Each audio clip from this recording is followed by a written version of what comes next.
I think the U.S. project in Syria has failed. I don't think it's failed. That's why in Iraq the pressure has gone up. You have to remember, if Syria collapses, this is bad for Iraq. Okay?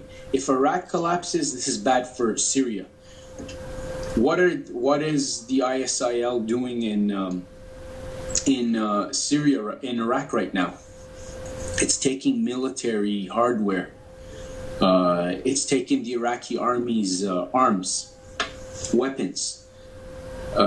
They could use this in Syria. There could be problems in the future in Syria if Iraq is destabilized. So Syria cares a lot about what's happening to Iraq, just like how Iraq cared a lot about what's happening to Syria. But the situation in Syria right now is stabilizing. I've seen reconstruction there. They have reconstruction there. They're ready. Lots of industrial machines have been brought to the border in Lebanon, and the Syrian businessmen are getting ready for an economic boom, let's say. I wouldn't say an economic boom, but reconstruction. They're ready for the economy to open up again. There's lots of talks now. You have people from the European Union coming there. Really? Trying to, well, it's not official, but you have messages basically from the European Union interests about rebuilding Syria, which is very dirty to me because these are the countries that have helped destroy Syria. Now they want to make money and they want to rebuild the country. That's why the Syrians have said several times that we're not going to give reconstruction contracts to countries that have destroyed our country. So we're going to give it only to our friendly countries. So we'll give it to countries like Russia, Brazil, Iran, China, India, Venezuela. These are the countries that will be involved in the reconstruction process in our country. So it won't be countries like the United Kingdom or France or the United States or Turkey that have helped create the crisis in Syria. They're still fighting. But the feeling here is that the government cannot deal with all these terrorist groups who are fighting in Syria. Isn't it like that? No, no, it's not like that anymore. Number one, you have to remember that these people, they're fighting in Syria. They don't hold territory most of the time. They come, they shoot somewhere, and they disappear. It's very hard to catch people that come shoot and disappear. If that happened in Switzerland or in Germany or anywhere in Europe, or if it happened in Canada, the United States, the government would have a very hard time finding them because they're just coming, blowing something up, shooting, and disappearing. It's not a conventional war. That makes it very hard. And they're also involved in urban warfare, which means that they go to towns or cities and they keep the civilians hostages, basically. So that makes it even harder when they're about to capture them. Very little of the war is it's not conventional fighting. So this makes it very hard to fight them. It makes it long and hard, but it doesn't mean that they're a strong military force. They basically the insurgents are. How many? I don't know the numbers. I can't give you any numbers. I was told by the Speaker of the Syrian Parliament, though, in a meeting with him, that there's 85 different nationalities that they've captured. So these insurgents have come from 85 different countries in the world. From Turkey, Pakistan, Colombia, I think. So they're from all over the world fighting. A lot of them have come from the European Union, so countries like Belgium, Denmark, Britain, France, Italy, Spain, Germany. Those are the ones in the European Union. The Speaker of the Syrian Parliament told me that one day, when all this is done, we're going to give a dossier on these the foreign fighters that we had, a big dossier, and which will prove which countries were helping and bringing them in, and the intelligence agencies involved with it. So they're holding on to that.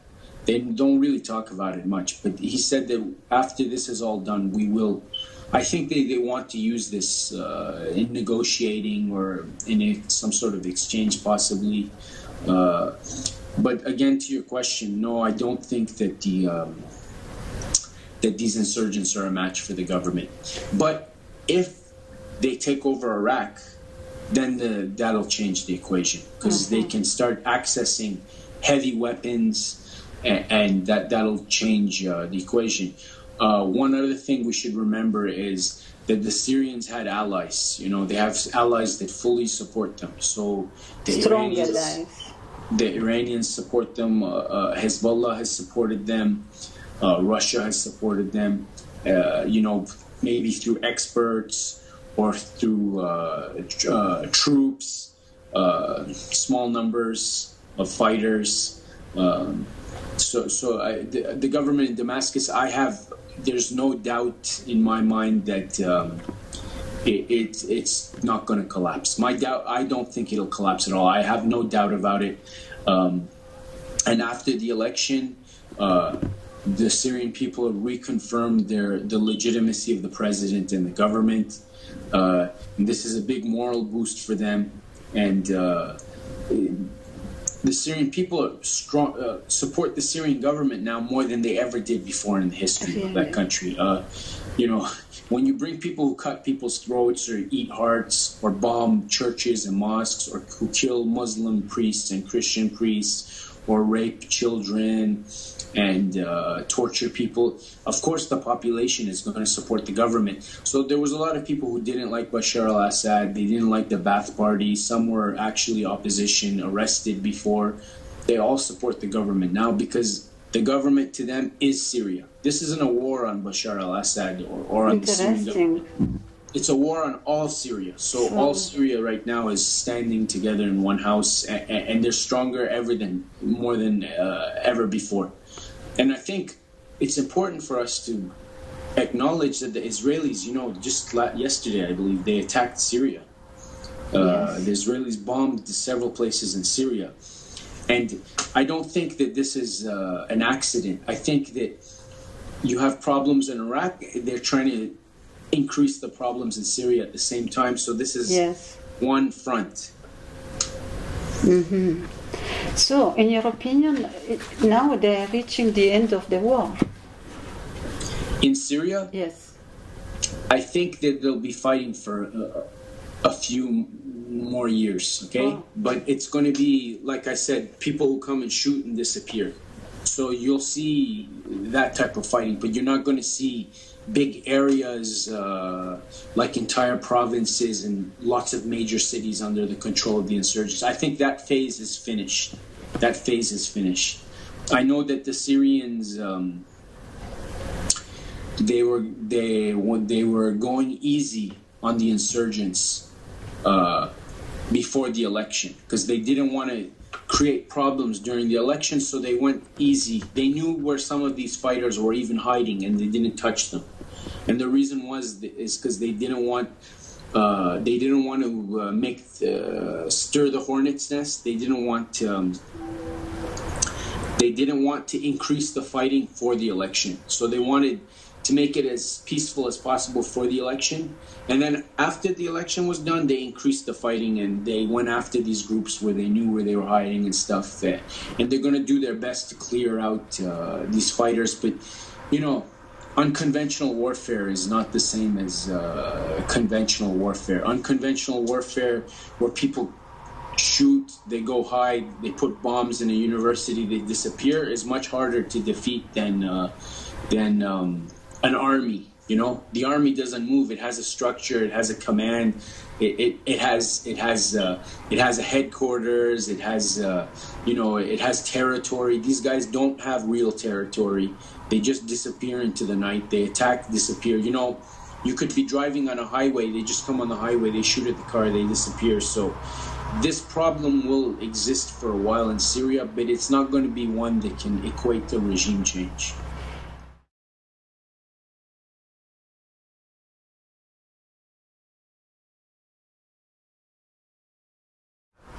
Well, Bashar al-Assad, first of all, The government in Syria is legitimate. Whether you like it or not, it was democratically elected. Regardless of what the U.S. State Department says, what the media says, people don't recognize that because of the propaganda. But I emphasize that this election in Syria, which I was one of the international observers there for, was not very different from any other elections. I saw it more as a referendum. It was more of a referendum for the legitimacy of the government, but there's a lot of work that still has to be done in Syria. But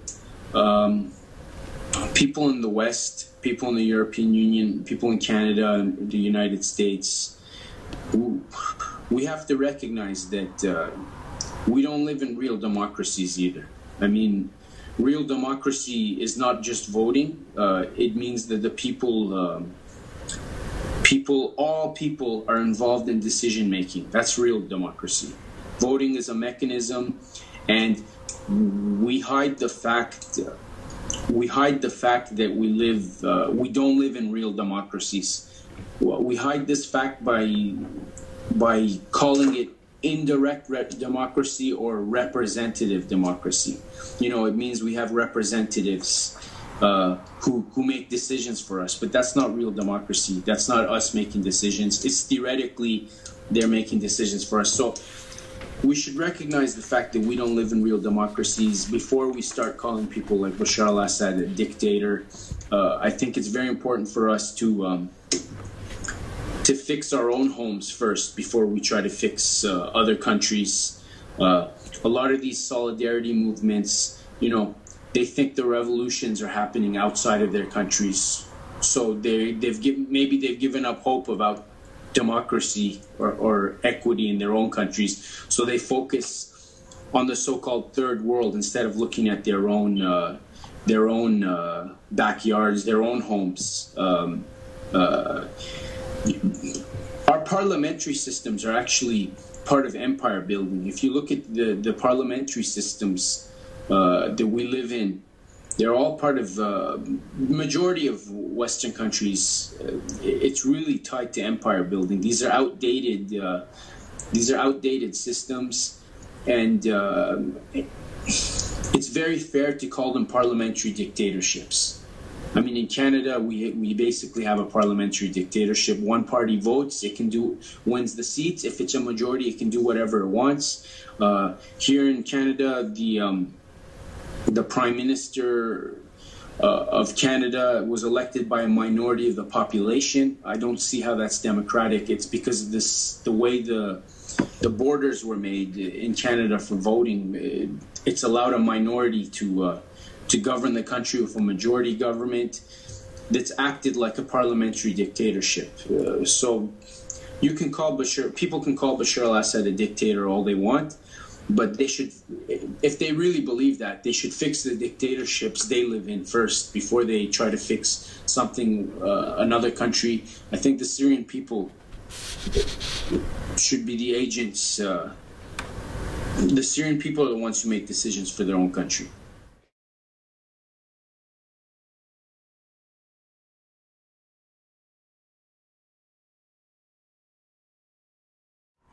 I think it's an insult, personally.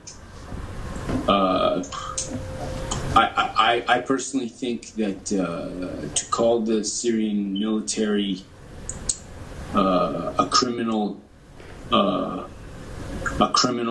entity is an insult. Most of those people in the Syrian army are there because they love their country. They're not there because of profit. I'm talking about the fighters, the privates, the corporals, the sergeants, the junior officers, the captains, the lieutenants. A lot of people have joined this army because to save their country, not to destroy it. I mean, that army's job is to defend Syria and the Syrian people. It's not there to destroy the country at all. I think it's a very disgusting. Liberals do this, actually. This is a liberal. I've noticed liberals equate the terrorists, the insurgents with the Syrian government and army. They're not at the same level, very different. This is the same people who equate Palestinian resistance with Israel, the same level. They're not at the same level. One has all these weapons and tanks and is always offensive. The other one's always defensive. And they don't have much. They have those rockets are sometimes are the same as firecrackers. I mean, you can't equate those two things as the same. I think it's very misleading when you refer to the Syrian government as criminal and as the same status of the terrorists. That doesn't mean the Syrian government didn't make mistakes. All governments make mistakes. They're big structures. There's bureaucracies. They're not they're not made of angels. Mistakes happen. What's important is to see if there's accountability, if there's steps to correct mistakes. And if there's reforms on things that need to be corrected. And I think the Syrian government's taking the right steps. I think there's a lot of work they have to do, but to call them, to equate them with the people that are trying to destroy the country, those foreign fighters are not attacking the government. It's very important to emphasize this. The foreign fighters are not attacking the government. They're not revolutionaries. Revolutionaries have political targets.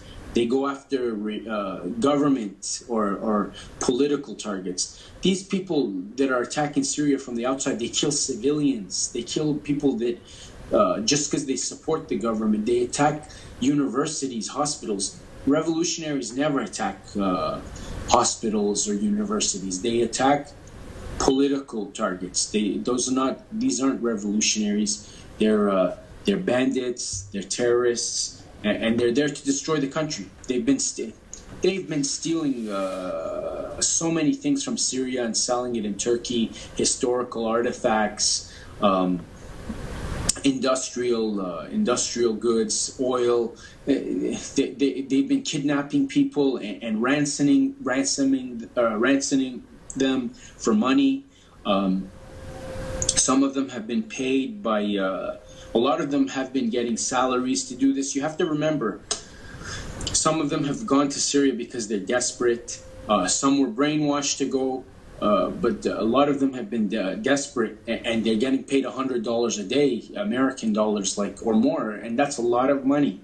And some have done it for those reasons. Others have been opportunists. They've gone there to steal and make profit.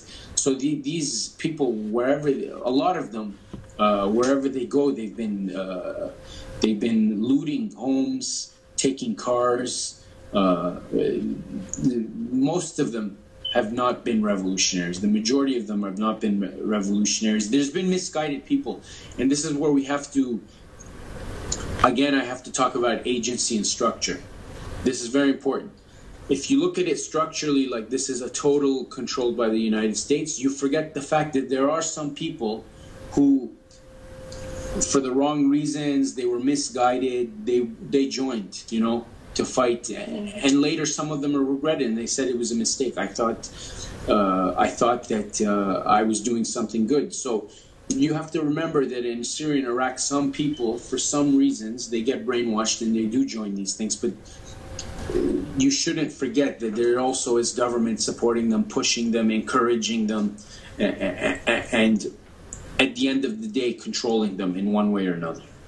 So we cannot call these people opposition? It has nothing to do with an opposition? The fighters? Yes. It depends on your definition of opposition. I mean, language is very flexible. Is the definition? I would call them legitimate opposition. They're not legitimate. Illegitimate, yes. Because they've targeted the legitimate. In Syria, people forget that there has always been a legitimate opposition. Many of them have gone to jail multiple times, and most of them stayed in the country. And that legitimate opposition now supports the government. Okay? I remember when members of the legitimate opposition in Syria went to meet the foreign-supported opposition. They had a meeting in Cairo. The leader of the Syrian National Council, the foreign-supported opposition, which is not legitimate, was Borhan Gailyoun at the time, I think. He met with the leader of the internal opposition in Syria. What happened to the leader of the internal opposition in Syria? They were attacked. They were attacked in Cairo by the supporters of the foreign-supported opposition. They wanted to have a memorandum. They made a memorandum together, and after a few hours, the memorandum was withdrawn because the leader of the Syrian National Council wasn't allowed to make decisions by himself. You know, there was foreign involvement because the internal opposition wanted to oppose the government, but it didn't want foreign intervention. It was totally against foreign intervention or an attack on the country. And so no joint memorandum was produced. Usually, the supporters of the foreign opposition, foreign-controlled opposition, they attack the legitimate opposition, and they slander them and label them, and they call them regime supporters.